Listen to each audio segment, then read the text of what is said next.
yan sa lahat ng alis ko, ito yung pinaka walang kwenta. Sinabi kong walang kwenta kasi nga alam mong aalis ka na yung pagbabalik ka sa bakasyon wala kang babalikan. Siyempre nandiyan yung mga anak mo, pero siyempre yung sanay ka na susundin ka ng asawa mo, nandito yung asawa mo, mga ganun.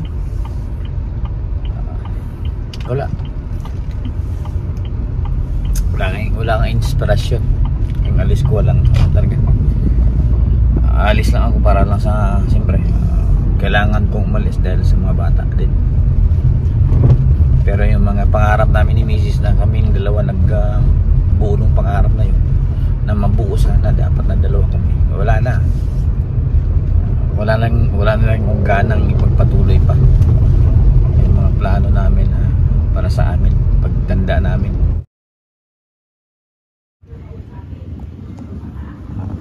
Saan ako pupunta? Doon din. Geng? Sama-sama kay Papa talaga. Magalis si Papa sa Friday. Si Kuya Lance lang ito sa Ate ha. Huwag matamlay ha. Huwag matamlay. Kain ka palagi ha. Bilang ka din ni ate nung inasal. Okay? Tanggalin natin yung buhok. Ayaw mo pagupit kasi.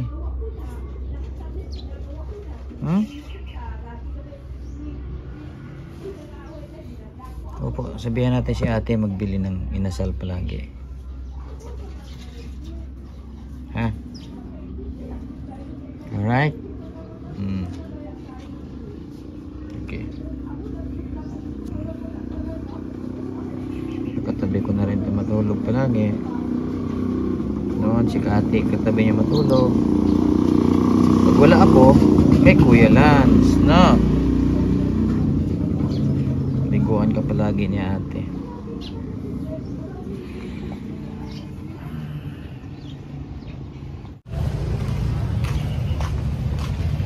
Galing na kami ni Marcia sa bed.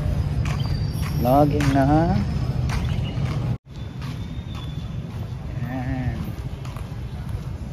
Sakit yung injection, geng. Ha? Sakit daw ang injection. Kawawa naman.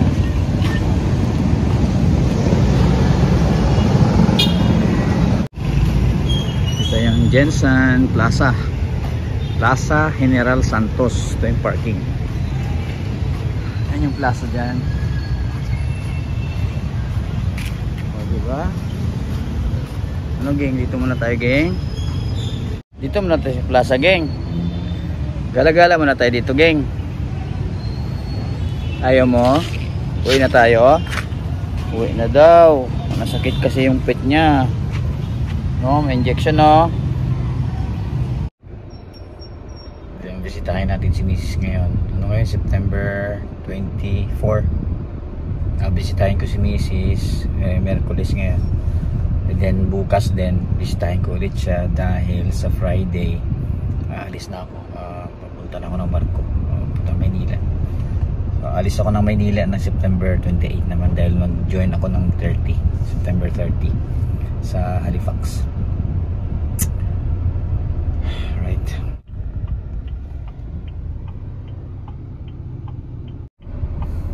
As usual, dadaan tayo sa flower shop. Bili tayo ng flowers and then doon na lang tayo sa labas ng sementeryo bibili ng kandila. May nagtitinda rin doon.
Visited ko kay Mrs. Wednesday ngayon, September 24. Sa Friday alis na ako, pabalik na ng barko. So dalas-dalasan natin imbis na MWF, halos araw-araw na pumupunta dito kasi nga siyempre 5 months o 4 months na naman tayo hindi makabisita. Tingnan nyo ngayon, mag alas 6 na ng gabi, dito pa rin tayo. Ako na lang mag-isa dito. Pero hindi naman nakakatakot kasi itong sementeryo na ito, napakaganda, napakaaliwalas. Daming ilaw, tapos sa labas, andyan lang yung National Highway.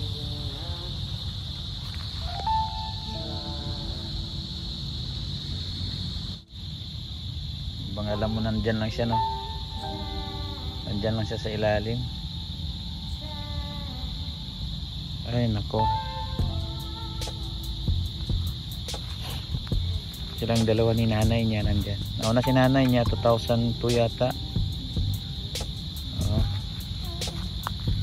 Tama, 2002 namatay si nanay, ang nanay niya mismo.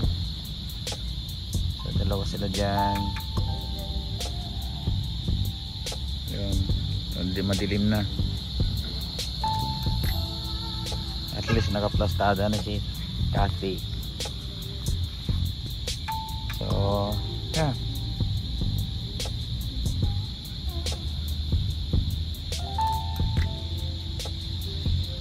alright, so maya maya konti uwi na rin tayo.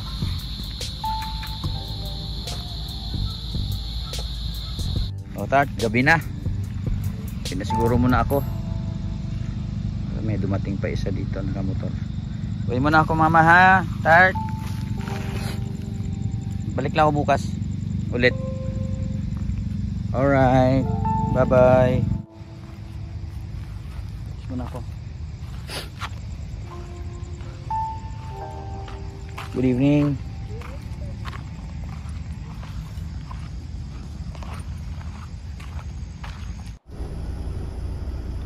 Nabi, first time kong ginabi. So alas 6 pasado na. So bye Tart.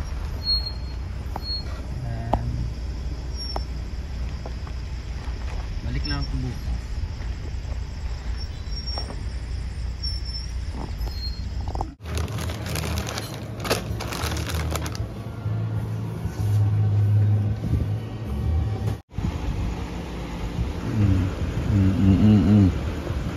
Ano?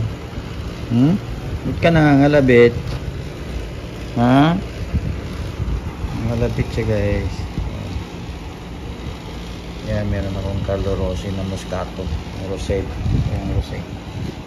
Tapos Chippy, Piatos, Nova, Lance! Yan na! One-on-one kami ni Lance. Sama ka? Sali ka rin? Ha? Putulan natin ito, sabi ni Doc, oh. Sabi nung vet mo. Oh, ayaw mo man kasi. Ha?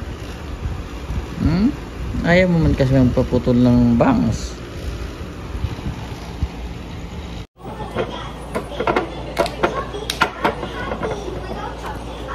Table ko.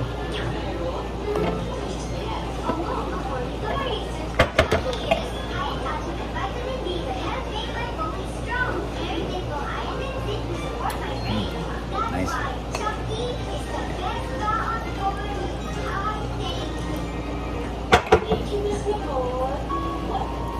Rosé kaya medyo manamis-namis. Moscato. Tapos ngayon, anong gusto mo? Makita. So, anong gawin nating pulutan, gang? Chippy. Or Nova? Ano? Ha? Or Piatos. Mary Grace Piatos.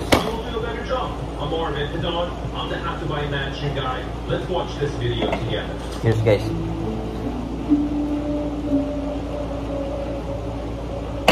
Fearlessness in design combined with the fact that he was an extremely hands-on. He was a builder. He could have built an entire home by himself, and he had done it before. So that combination, he really created and weird enough for a good property to be born. The stars need to align. You need to have the right owner. Remember, always get initiated. Try mo lang ha. Baka di mo ano ha. Tuwan. Oh. You need someone to pay for it, okay? So you need to have the right owner. Okay. Hire the right architect. Uy, gusto niya. With the right Punta. for magic to happen. And in this Saan? case, I don't think magic happened. Ay, It's gone so sarap. wrong in so many different Kainin ways mo. for me that I kind of Tulog na. that properties evolve, and this is a Sa table ko. example of it. I don't think it would have been upset. Beng. The way you want to do it is that not put it too close to the property, okay? I think if you were to incorporate a Sleep ka na? you could Ang pulutan, hindi na maminom. Ano yan? Burger o hotdog? Dog na. This burger. Pero isang oras yun, ano, hindi na minute eh. Kanina pa ako tapos 11:15. Ang motor hindi mag-start kahit Okay. hindi magbasa na neutral. Yan. Flowers para kay Cathy ulit. So, yeah. Cemetery tayo. Bisita na naman tayo ngayon kay Cathy. Ano ngayon, Huwebes. So dahil bukas ang flight natin papuntang Maynila, 26 ng September, tapos ang alis ko is 28 naman ng September from Manila to Halifax sa Canada. So not sure kung makakadaan pa ako ng sementeryo bukas bago dumiretso ng airport kasi alas 3:30 pa naman yung flight ko. So kukunin ko si Lance dito sa eskwelahan. Ito yung eskwelahan Siena bukas ng 12. So kung may time pa, tingin ko may time pa, pupunta muna kami ng sementeryo, huling bisita sa taon na to bago dumiretso ng airport. Kasi ang sunod ko na bisita nito yung pagbalik ko na by February. Nakalimutan kong magdala ng food. Kaya dito muna tayo sa Jollibee. So ito naman yung Holy Trinity. Ayan. Ikot tayo dito. Bibili mo na rin tayo ng kandila dyan sa may entrance.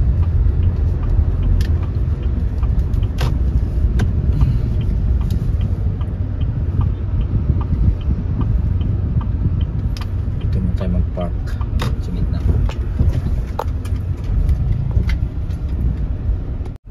So hindi pa natin alam kung hindi ko pa alam kung huling bisita ko na sa kanya to ngayon sa ngayong taon na to, kasi ang sunod na balik ko, ang uwi ko is February pa, or baka naman makakadaan pa ako dito bukas dahil alas 3:45 pa yung flight ko sa hapon.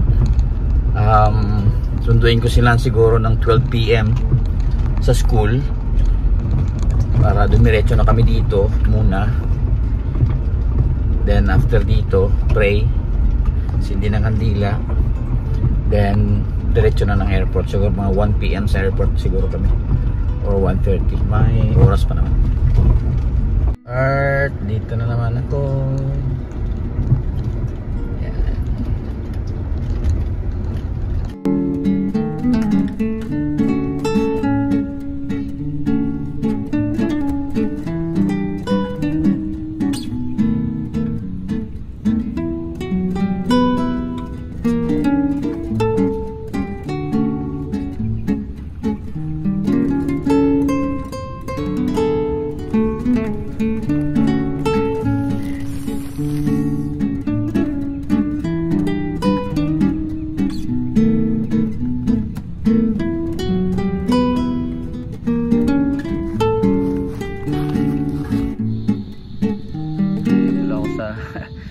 iwanan niya pumwesto dahil pag nasa tapat ako niya, facing ako sa ano, sa araw. So meron akong coffee, water, meron tayong Pepsi Max, saka burger, saka french fries. Alright, dami ng mga flowers na tuyo na. Hindi pa nila na itapon. Wala naman kasing basurahan dito na malapit, di ko alam kung nasaan. So, at least naiipon yung mga flowers na rito.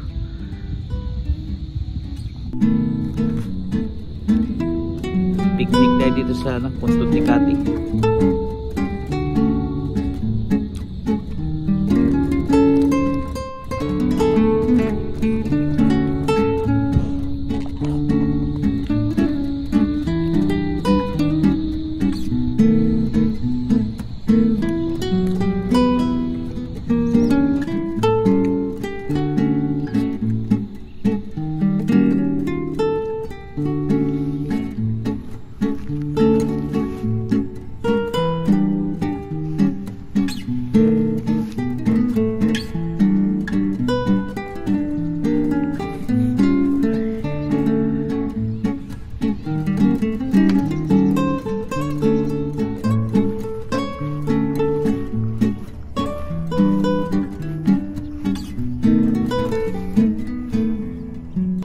Kapatid ni Kati, oh.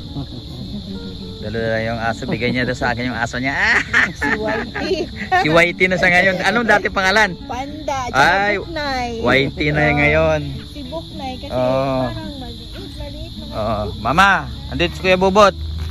Sa Ate Juby. Babay na. Saka si Whitey. Si Whitey. Yung bagong alaga. Bago nating baby. Nije. So, bye-bye muna, Tart. Bye-bye ulit. Kasama ko na nga ngayon si Whitey dito. Alright, may tricycle pa.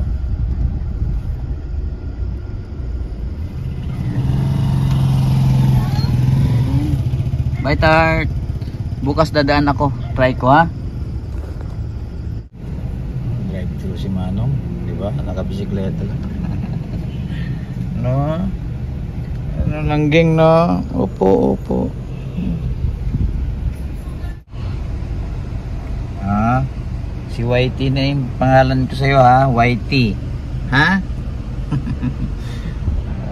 Okay. Gusto niya rin dito. Driver side. Bakit? Oh, gutom na ikaw? Opo, mamaya na. Buhay pa tayo.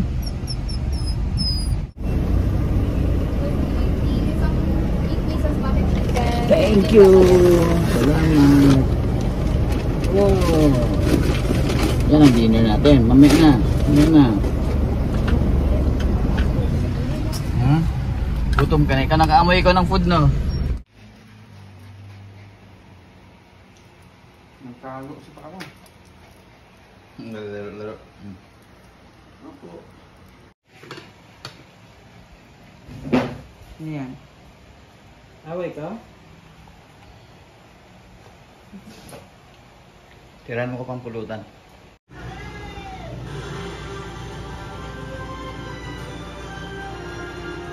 Pagkatapos kong patunayan sa inyo na wala nang abusayan dito, ngayon naman ay ipapakita ko sa inyo na kayang-kayang makipagsabay ng sulong sa mga sikat na tourist destination na kilala nyo.